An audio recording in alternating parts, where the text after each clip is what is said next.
Hello student, welcome to my class. I am Neetu Karmakar और आज हम पढ़ने वाले हैं टैक्सोनॉमी, सिस्टमेटिक्स एंड हायरार्ची, जो कि क्लास 11 का पहला चैप्टर द लिविंग वर्ल्ड का फोर्थ टॉपिक है। इससे पहले हम 3 टॉपिक पढ़ा चुके हैं, what is living, biodiversity and और एक पढ़ाए हैं बाइनोमियल नोमेनक्लेचर।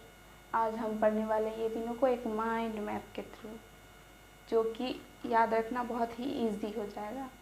तो आइए देखते हैं सिस्टमैटिक्स क्या है। सिस्टमैटिक्स एक ऐसा एरिया है, या बोले एक एग्जाम्पल के थ्रू अगर हम एरिया बोले इसको, तो एक ऐसा एरिया है या एक ऐसा स्कूल है जिसमें कि इवोल्यूशन और टैक्सोनॉमी दो ऐसा क्लास है। अगर हम कॉलेज का एग्जाम्पल लेते हैं तो हम देखते हैं कि एक पूरा कॉलेज जो है वो सिस्टमैटिक्स है, जिसमें कि मान लीजिए कि एक बायोलॉजी डिपार्टमेंट है, एक फिजिक्स डिपार्टमेंट है। ये दोनों डिपार्टमेंट क्या है, एक इवोल्यूशन है एंड एक टैक्सोनॉमी है। मतलब एक बड़े, ये देखिए, ये इससे ज़्यादा अच्छा से एक्सप्लेन कर पाएंगे कि ये जो है ये एक बड़ा एरिया जो है ये है सिस्टमेटिक्स, जिसमें से एक छोटा एरिया, उसके अंदर का एक छोटा एरिया इवोल्यूशन है एंड सेकेंड वाला जो एरिया है ये टैक्सोनॉमी है। और टैक्सोनॉमी के अंदर ही उसके छोटे छोटे और ग्रुप, जो कि टैक्सोनॉमी हायरार्ची है। तो सिस्टमैटिक्स में अगर हम देखें तो सिस्टमैटिक्स का मीनिंग क्या होता है। सिस्टमैटिक का मीनिंग होता है अरेंजमेंट। अरेंजमेंट ना सिर्फ किसी ऑर्गेनिज्म के जन्म होने का अरेंजमेंट है, जैसे कि अगर इवोल्यूशन में हम देखें तो इवोल्यूशन से ये पता चलता है कि कैसे आखिर एक लिविंग ऑर्गेनिज्म का जन्म हुआ, उसके जन्म का पूरा स्टोरी का अरेंजमेंट, कि कैसे वो यूनिसेलुलर बना, फिर मल्टी सेलुलर बना, कैसे वो एटम से एक ऑर्गेन सिस्टम तक का सफ़र जो है वो तय किया, उसका एक अरेंजमेंट। और एक टैक्सोनॉमी अगर देखें सिस्टमेटिक्स का एक पार्ट, तो उसमें हम देखते हैं कि ऑर्गेनिजम्स का कैसे अरेंजमेंट किया जाता है, कि उसके करेक्टराइजेशंस के आधार पर, आइडेंटिफिकेशन के आधार पर, नोमेनक्लेचर के आधार पर, क्लासिफिकेशन के आधार पर। तो सिस्टमेटिक्स क्या है, ऑल ओवर अगर हम देखें तो उससे पता चलता है कि चाहे वो उसका जन्म का स्टोरी हो या फिर उसको उसके पहचान के आधार पर उसका ग्रुपिंग करना हो, सिस्टमैटिक्स में हम उसका एक अरेंजमेंट कर रहे हैं, सिस्टमैटिक अरेंजमेंट। तो वही है सिस्टमैटिक्स, मीन्स ऑर्गेनिजम्स के अरेंजमेंट को हम सिस्टमैटिक्स बोलते हैं। सिस्टमैटिक्स का अब 2 पार्ट हैं, जो कि पहला है इवोल्यूशन। इवोल्यूशन के बारे में अगर हम पढ़ते हैं तो हम, ऐसा कई बार होता है जब हम एक स्टोरी सुनते हैं कि आखिर लिविंग का जन्म हुआ कैसे, लिविंग ऑर्गेनिज्म का जन्म कैसे हुआ। सबसे पहले जब हम 9th 10th में पढ़ते हैं तभी हमें ये सुनाया जाता है स्टोरी, कि अगर हम साइंस के थ्रू से देखें कि लाइफ का जो विकास हुआ वो कैसे हुआ। तो सबसे पहले अर्थ कैसे बना। अर्थ जो है वो कई टकराव से, ग्रहों के टकराव से मिलकर बना है। तब जब वो अर्थ बना था, एक मैग्मा के जैसा, वो उबलता हुआ लार्वा जैसे होता है, उस स्टेज में था।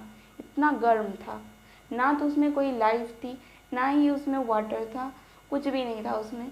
धीरे धीरे जो ये था भारी मेटल सब, वो सेंटर में आ गया, क्योंकि लार्वा जब आप देखते हैं एक उबलता हुआ लार्वा, तो उसमें भारी मेटल्स वो उसके सेंटर में आ गया अर्थ के, और जो हल्के मेटल्स या कोई भी मिनरल्स थे वो उसके अर्थ के सरफेस एरिया पर आए।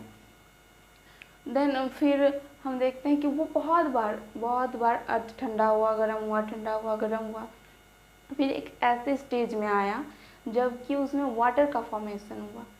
जब वाटर का फॉर्मेशन हुआ तो फिर धीरे धीरे उसमें उसका एटम जो है वो मॉलिक्यूल में चेंज हुआ, उसके एटम से मॉलिक्यूल, देन मॉलिक्यूल से ही सेल का निर्माण हुआ, सेल से फिर टिश्यू बना, टिश्यू से फिर ऑर्गेन, ऑर्गेन से फिर ऑर्गेन सिस्टम। सेल तक तो हम समझ सकते हैं कि atom, molecule, cell, unicellular. Cell में तो डायरेक्ट मल्टीसेलुलर बनेगा नहीं, यूनिसेलुलर बना। यूनिसेलुलर से टिश्यू, मीन्स कि यूनिसेलुलर डिवाइड किया और कई सेल्स आपस में मिलकर एक गुच्छे जैसा बनकर टिश्यू का फॉर्मेशन किया। ऐसे भी टिश्यू, हम सेल के गुच्छे को ही टिश्यू बोलते हैं। तो सेल जो है वो टिश्यू में कन्वर्ट हुआ और बहुत सारे टिश्यू मिलकर ऑर्गेन बनाए। जैसे कि हम ऑर्गेन के बारे में अगर बात करें तो कोई एक, जैसे लीवर एक ऑर्गेन हुआ, अगर हम किडनी के बारे में बात करें तो वो एक ऑर्गेन हुआ, स्टोमक के बारे में बात करें तो वो एक ऑर्गेन हुआ।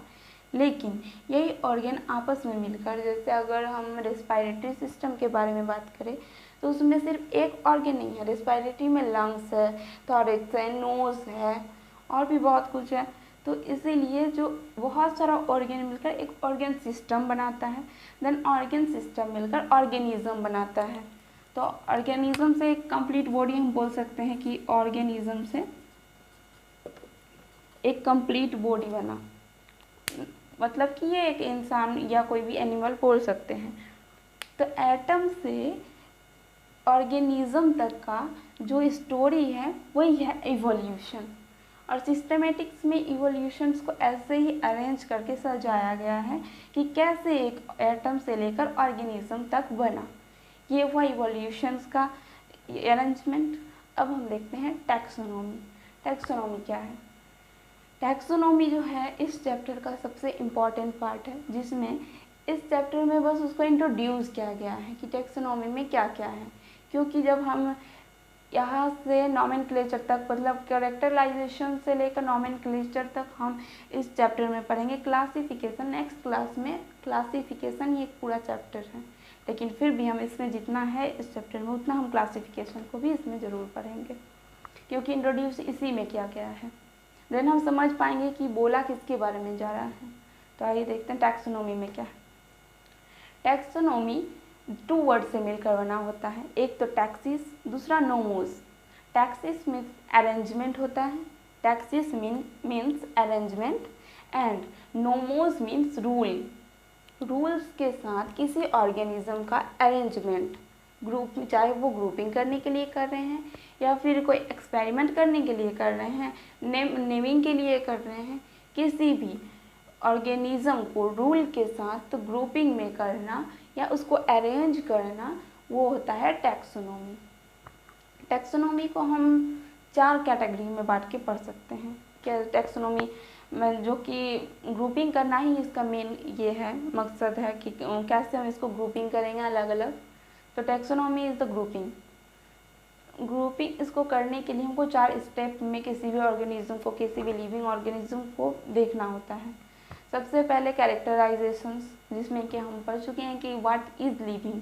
व्हाट इज़ लिविंग से ये पता चलता है कि उसका कैरेक्टराइजेशंस कैसा है, वो कैसा है देखने में। अगर एग्जांपल्स के थ्रू, हम पहले भी बताए हैं कि एग्जांपल के थ्रू अगर हम किसी ह्यूमन के बच्चे को देख रहे हैं तो हम उसके कैसे, वो एक लिविंग ऑर्गेनिज्म है, मान लीजिए हम नहीं जानते हैं कि वो क्या है, किसी एनिमल के बच्चे, ह्यूमन के बच्चे या कोई और ऑर्गेनिजम्स, लिविंग ऑर्गेनिजम्स, हम उसको नहीं जान रहे हैं कि वो कैसा है, वो क्या है। तो सबसे पहले ये देखना ज़रूरी है कि उसमें क्या उसका फिजिकल करेक्टर है। अच्छा, अगर हम देख रहे हैं कि इसमें अगर 4 पैर है, वो चल रहा है, घास खा रहा है, वो गॉड के जैसा दिख रहा है, भले उसका स्मॉल साइज है लेकिन अगर गॉड के जैसा दिख रहा है मीन्स वो गॉड का बच्चा होगा, ऐसा हम बोल सकते हैं। उसी तरह ह्यूमन का अगर हम बात करें तो अगर वो ह्यूमन के जैसा दिख रहा है, छोटा सा है, लेकिन ह्यूमन जैसा हम उसको देख रहे हैं, तो ही तो हम कह सकते हैं वो ह्यूमन का बच्चा है। तो ये है कैरेक्टराइजेशंस। कैरेक्टराइजेशंस में सबसे पहले हम लिविंग को पहचानते हैं कि लिविंग है क्या चीज़। लिविंग को हम 4 पॉइंट के आधार पर पढ़ते हैं। एक तो सबसे पहला ग्रोथ। ग्रोथ में हम सेल डिवीज़न के ग्रोथ को मान सकते हैं, एक्रेशंस को नहीं, जो कि नॉन लिविंग का ग्रोथ है।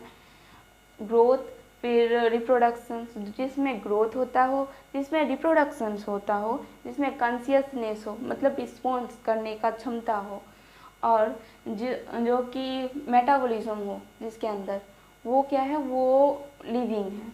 लिविंग का 4 पॉइंट माना गया है। एक सबसे पहला ग्रोथ, सेकेंड नंबर में reproductions, third consciousness and fourth metabolisms. मतलब ये 4 जिसमें करेक्टर है, ये चारों वो लिविंग है।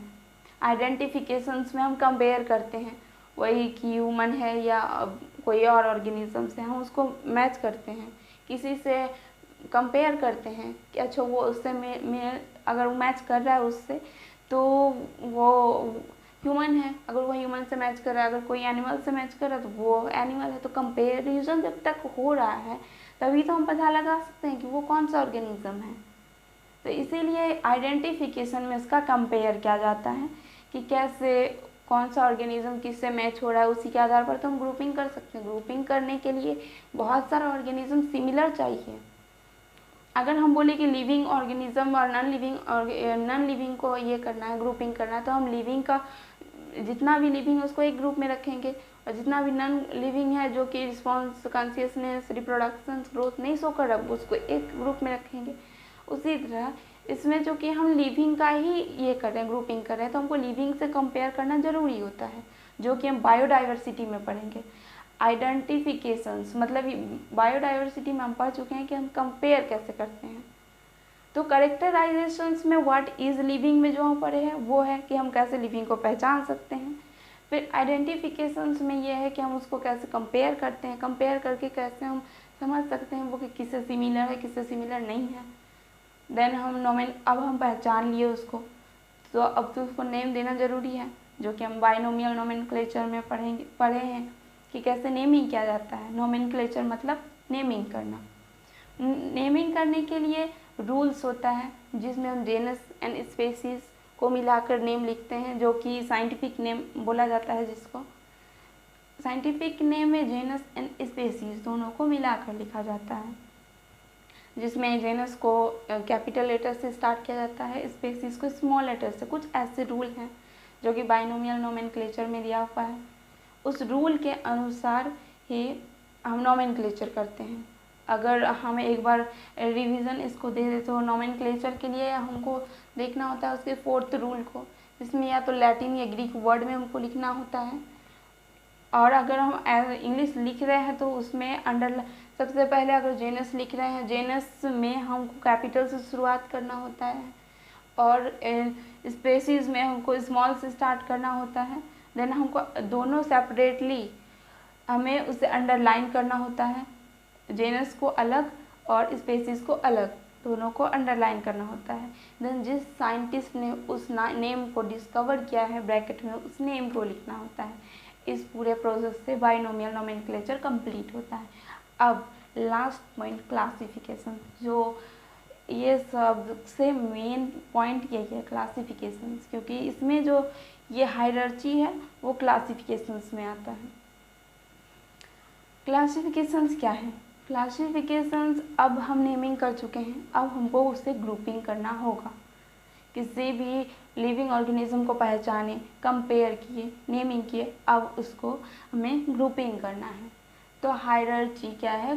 ग्रुपिंग का कैटेगरी को हम हायरार्ची बोलते हैं, टैक्सोनॉमिकल हायरार्ची।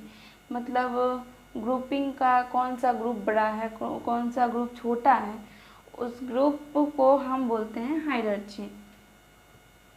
जिसमें कि हम ग्रुपिंग में देखें सबसे बड़ा ग्रुप कौन सा है, इसमें सबसे बड़ा ग्रुप किंगडम, फिर फाइलम, फिर class, order, family, genus and species. सबसे बड़ा ग्रुप किंगडम होता है, फिर उसके बाद फाइलम, फिर क्लास, फिर ऑर्डर, फिर फैमिली, जेनस एंड स्पीसीज। इसमें से ये सबसे बड़ा और ये स्पीसीज सबसे छोटा ग्रुप होता है। हमको ये सीरीज़ वाइज याद रखना बहुत ज़रूरी होता है सभी को, कि ये सीरीज़ वाइज याद होना चाहिए कि कौन सा सबसे बड़ा ग्रुप और कौन सा सबसे छोटा ग्रुप होता है। इसमें इस चैप्टर में सबसे ज़्यादा इम्पॉर्टेंट जेनस एंड स्पीसीज को जानना है। बाकी तो एनिमल किंगडम और ये प्लांट किंगडम वो तो 3rd and 4th चैप्टर ही है, तो उसको पूरा पढ़ना ही होगा। इस चैप्टर में जेनस एंड स्पीसीज को ही एक्सप्लेन किया गया है। तो आइए देखते हैं कि जेनस एंड स्पीसीज क्या होता है। जेनस और स्पीसीज लास्ट के 2 स्मॉलेस्ट ग्रुप होते हैं, जो कि हम अगर जेनस और स्पीसीज को हमें इस डायग्राम से देखें तो ये क्या दिखता है कि ये पूरा जो एरिया है ये है जेनस, और ये स्मॉल ग्रुप जो हैं ये है स्पीसीज। मतलब एक जेनस के अंदर बहुत सारा स्पीसीज का ग्रुप हो सकता है। अगर हम बोले कि किसी पेन को, जो कि रेड, ब्लू, ब्लैक, ग्रीन अलग अलग कलर के हो सकते हैं, अगर हम बोले कि पेन को ग्रुपिंग करना है, किसी पेन को एक डब्बे में रखना है, पेन बोलने से हम किसी भी कलर को अलग अलग नहीं करेंगे, सभी पेन को एक डब्बे में हम डाल देंगे, वो हो गया पेन का ग्रुपिंग। तो वो हो गया जेनस। जिसमें हम सिर्फ पेन को ग्रुपिंग किए हैं, ना कि उसके कलर को। जब हम बोलेंगे कि स्पेसीज, मतलब कि अलग अलग कलर के पेन को अलग अलग बॉक्स में रखना है, तब हम उस पेन को, मतलब उस जेनस को अलग अलग ग्रुपिंग करते हैं। सिमिलर, जो कि उससे स्मॉलेस्ट ग्रुप और कोई नहीं होता है। स्मॉलेस्ट ग्रुप में स्पेसीज, अगर हम इसका एक लाइन में एक्सप्लेन करें कि स्पेसीज क्या है, स्पेसीज उस स्मॉलेस्ट ग्रुप को बोलते हैं जो कि आपस में रिप्रोडक्शंस करके अपने नेक्स्ट जनरेशन काउज करता है। ना सिर्फ वो नेक्स्ट जनरेशन को काउज कर सकता है, बल्कि उससे जो नेक्स्ट जनरेशन आएगा वो भी आगे जनरेशन को बढ़ाएगा। जैसे कि अगर हम बोले कि डंकी और जो ये हॉर्स है, उससे जो म्यूल का रिप्रोडक्शन हुआ, उसके रिप्रोडक्शन से म्यूल तो नेक्स्ट जनरेशन काउज हुआ, लेकिन क्या तो हम डंकी और हॉर्स को एक स्पेसीज में रख सकते हैं? नहीं रख सकते हैं, क्योंकि म्यूल अपना नेक्स्ट जनरेशन फिर काउज नहीं कर सकता है, वो बस एक जनरेशन तक आगे स्टॉप हो जाता है। इसीलिए हम हॉर्स और डंकी को एक स्पेसीज में नहीं रख सकते हैं। स्पेसीज के लिए बहुत इम्पोर्टेंट होता है कि जब रिप्रोडक्शंस आपस में हो तो नेक्स्ट जनरेशन्स एक तक ही ना रुके, वो चलता रहे, नेक्स्ट जनरेशन वो चलता रहे, उस ग्रुप को हम स्पेसीज में रख सकते हैं। और जेनस में बहुत सारे स्पेसीज होता है, और फैमिली में बहुत सारा जेनस मिल के फैमिली बनते हैं, बहुत सारा फैमिली मिल के ऑर्डर, बहुत सारा ऑर्डर का ग्रुप क्लास, बहुत सारा क्लास का ग्रुप फाइलम, और बहुत सारा फाइलम का ग्रुप मिल के किंगडम बनाते हैं। तो आइए देखते हैं जेनस। जो जेनस का एक अगर एग्जाम्पल लें, पेन वाला एग्जाम्पल लिए कि अगर हम पेन को ग्रुपिंग करने बोले तो डब्बा में सारा पेन को रखेंगे। अगर हम बोले स्पेसीज, मतलब कोई स्पेसिफिक कलर कि रेड पेन को अलग, ब्लू पेन को अलग, ब्लैक पेन को अलग अलग बॉक्स में रखना है, तो हम क्या करते हैं, उसको स्पेसीज बोल सकते हैं कि अलग अलग स्पेसीज हो क्या, लेकिन है तो वो पेन, मतलब वो जेनस। जेनस एक लार्ज ग्रुप है जिसमें स्पेसीज स्मॉलेस्ट ग्रुप है। अगर एग्जाम्पल के थ्रू हम देखें कि पैंथेरा एक जेनस है जिसमें कि लायन, टाइगर, लियोपर्ड, हम इसको देखते हैं जब, तो ये सिमिलर दिखते हैं। अभी भी बहुत सारे ऐसे लोग हैं जो कि अलग अलग डिफाइन नहीं कर पाते हैं, इसको पहचान नहीं पाते हैं। डिफाइन तो दूर की बात है कि कौन सा एनिमल्स को क्या नेम देंगे। लायन, लियोपर्ड, टाइगर, ये अभी भी ये कन्फ्यूजन्स में है। क्यों? क्योंकि ये बहुत ज़्यादा सिमिलर है आपस में। तो पैंथेरा जो है वो लायन, टाइगर और लियोपर्ड, मीन्स कि उसके स्पेसीज का नाम है, लायन के स्पेसीज का नाम है लियो, टाइगर का स्पेसीज का नाम है टिग्रिस, एंड लियोपर्ड के स्पेसीज का नाम है पर्डस। मतलब कि पैंथेरा जेनस के अंदर 3 स्पेसीज आते हैं, जिसमें पहला लियो है, टिग्रिस एंड पर्डस। तो पैंथेरा, अगर हम लायन का साइंटिफिक नेम बोलेंगे तो बोलेंगे पैंथेरा लियो। अगर हम टाइगर का साइंटिफिक नेम बोलेंगे पैंथेरा टिग्रिस। अगर हम बोले कि लियोपर्ड का साइंटिफिक नेम पैंथेरा पर्डस। इस तरह हम साइंटिफिक नेम में, हम जेनस का नेम तो हम देख सकते हैं कि बहुत सारा सिमिलर होता है, बहुत सारा। ये जैसे कि यही तीनों में जेनस का नेम सेम होगा, लेकिन स्पेसीज सब में अलग होता है। स्पेसीज कभी भी सेम हो ही नहीं सकता है। स्पेसीज सिर्फ उस ग्रुप को बोल सकते हैं जो कि आपस में रिप्रोडक्शन कर सकता है और अपना नेक्स्ट जनरेशन काउज कर सकता है। तो इस जो पूरे चैप्टर में माइंड मैप के थ्रू जो हम दिखाएं, इसमें बस इतना ही। बाकी का हम जो ये है साइंटिफिक नेम है कुछ इसका जेनस एंड स्पेसीज का, नेक्स्ट क्लास में हम वो करवा देंगे कि कुछ जेनस एंड स्पेसीज का नेम कॉलम बना के वो सब एक्सप्लेन कर देंगे। देन कुछ साइंटिफिक का नेम, जैसे टैक्सोनॉमी को डिस्कवर करने वाले सिस्टमैटिक्स इसने दिए, species, genus, family, order, class, phylum, kingdom को डिस्कवर करने वाले साइंटिस्ट के नेम, वो सब का एक लिस्ट बनाकर हम नेक्स्ट क्लास में आपको दे देंगे। तो आज के लिए बस, थैंक यू सो मच। अगर आपको ये वीडियो अच्छा लगा तो लाइक कीजिए, अपने दोस्तों के साथ शेयर कीजिए और सब्सक्राइब कीजिए, ताकि आपको नेक्स्ट क्लास में हम अच्छे से पढ़ा सकें। Thank you so much.